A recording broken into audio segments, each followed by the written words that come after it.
தொகுதி நாம் தமிழர் வேட்பாளர் பேராசிரியை தமிழ்ச்செல்வி தேர்தல் நடத்தும் அலுவலர் முரளியிடம் வேட்புமனு தாக்கல் செய்தார். சென்னை தாம்பரம் வருவாய் கோட்டாட்சியர் அலுவலகத்தில் பல்லாவரம் தேர்தல் நடத்தும் அலுவலர் முரளி முன்பாக தாம்பரம் நாம் தமிழர் கட்சி வேட்பாளர் பேராசிரியை தமிழ்ச்செல்வி வேட்புமனு தாக்கல் செய்தார். பின்பு செய்தியாளர்களிடம் பேசிய பேராசிரியை தமிழ்ச்செல்வி, தாம்பரம் பகுதி மக்கள் முக்கிய குறையாக கூறுவது கழிவுநீர் நீருக்கான வழிவகை செய்யப்படவில்லை. நன்னீரில் கழிவுநீர் கலப்பதால் பல்வேறு நோய்கள் பாதிப்படைய வாய்ப்பிருப்பதால் மக்கள் அச்சமடைந்து வருகின்றனர். நான் பொறுப்பேற்ற பிறகு முதல் வேளையாக கழிவுநீர் சீர் செய்வதற்கான நடவடிக்கை எடுப்பேன் என்றார். சாதாரண மக்கள் சொல்லும் வார்த்தை என்பதால் யார் வந்தாலும் எங்களுக்கு என்ன பிரயோஜனம் என்று கேட்கும் நிலை ஏற்பட்டுள்ளது. அப்போது 50 ஆண்டு கால ஆட்சியில் என்ன செய்தீர்கள்? இலவச திட்டங்களை அறிவித்ததை தவிர மக்களுக்கான அடிப்படை வசதிகளை செய்து தரவில்லை என்று தெரிவித்தார். தாம்பரம் சட்டமன்ற தொகுதியை சார்ந்த பேராசிரியர் தமிழ்ச்செல்வியாக இருக்கிற நான் இன்று வேட்பு மனுவை தாக்கல் செய்திருக்கிறேன். நீங்க என்ன படிச்சிருக்கீங்க? நீங்க எந்த தொகுதியை சேர்ந்தவங்க? இந்த தொகுதியோட பிரச்சனைகள் என்னென்ன? நான் தாம்பரம் தொகுதியினுடைய சிட்லப்பாக்கம் பகுதியை சார்ந்து இருக்கிறேன். என்னோட வீடு அங்கதான் இருக்கு. நான் கல்லூரி பேராசிரியர், ஓய்வு பெற்று ராணிமேரி கல்லூரி பேராசிரியர், தமிழ்துறை தலைவராக இருந்து ஓய்வு பெற்றிருக்கேன். 10-12 ஆண்டுகளாக நாம் தமிழர் கட்சியில பயணிச்சு வரேன். சென்ற பாராளுமன்ற தேர்தலையும் நான் தான் வேட்பாளர், தென்சென்னையுடைய வேட்பாளராக பணியேற்றேன். தாம்பரம் மாநகரத்தில் எந்த பணியை முன்னெடுத்து போனா நல்லா இருக்கும்? பாதாள சாக்கடை திட்டத்தை தான் நான் முன்னாடி பார்த்த வரைக்கும் இப்ப சுற்றி பார்க்க போது பாதாள சாக்கடை திட்டம் நிறைவேற்றப்படாதன் காரணமாக மழைநீருடைய போகிற பகுதி எல்லாமே சாக்கடை தண்ணீரும் கலந்துருக்கு. அது இல்லாம நம்ம எந்த ஒரு ஏரியிலும், சிட்டப்பாக்கம் ஏரியினுடைய கழிவு நீர் அனைத்துடைய கழிவு நீரும் செம்பாக்கம் ஏரியில போய் கலக்குது.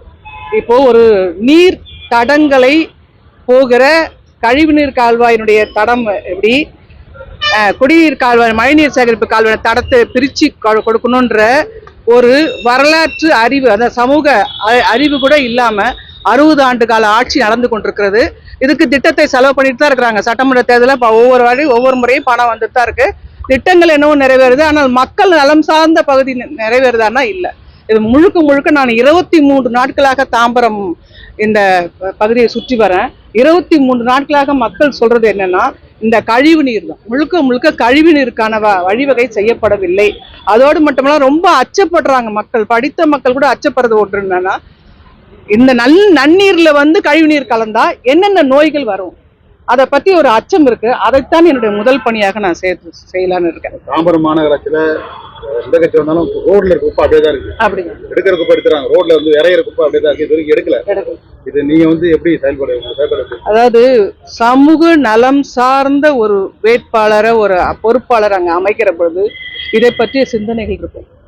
நாங்க உருவாக்கப்பட்ட விதம் என்னவென்று சொன்னால், மக்கள் நலம் சார்ந்த திட்டங்களை தான் நாங்க இதுவரைக்கும் சொல்லியிருக்கோம். நாம் தமிழர் கட்சி நீங்க வரைவிலிருந்து எடுத்து பாத்தீங்கன்னா சரி, ஆதாரம் என்ன நினைச்சு பாருங்க, நல்ல குடிநீர்.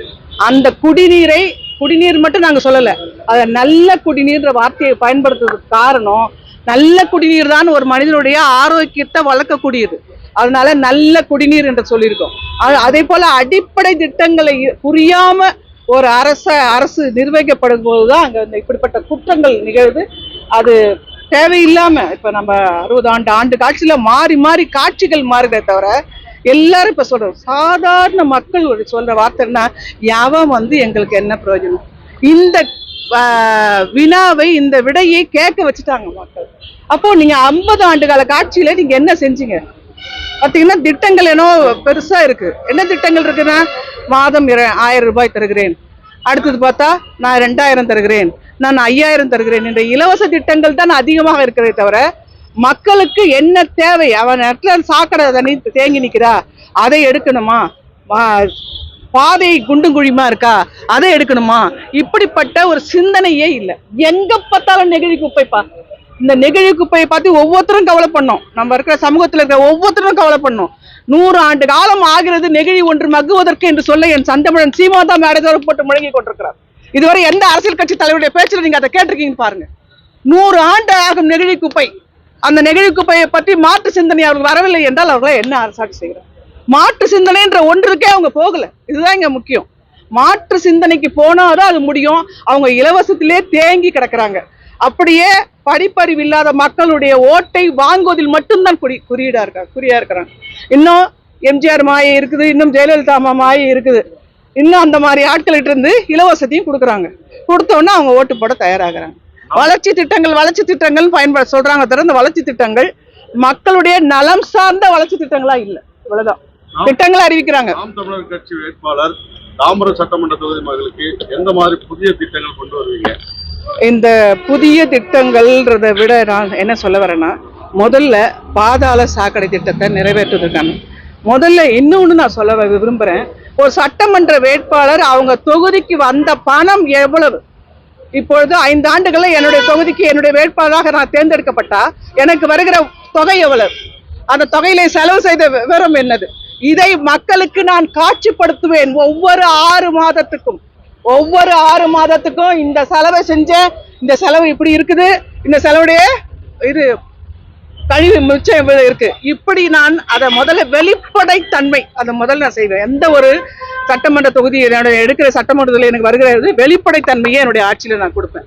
அந்த வெளிப்படைத்தன்மை கொடுக்கும் போதே மக்களுடைய இப்போ சிட்லா பார்க்கணும்னு வச்சுக்கோங்களேன், அந்த மக்களை போய் பார்ப்பேன். உங்களுக்கு என்னென்ன தேவை அதை கருத்தில் வாங்கி கொண்டு அதை செய்வேன்.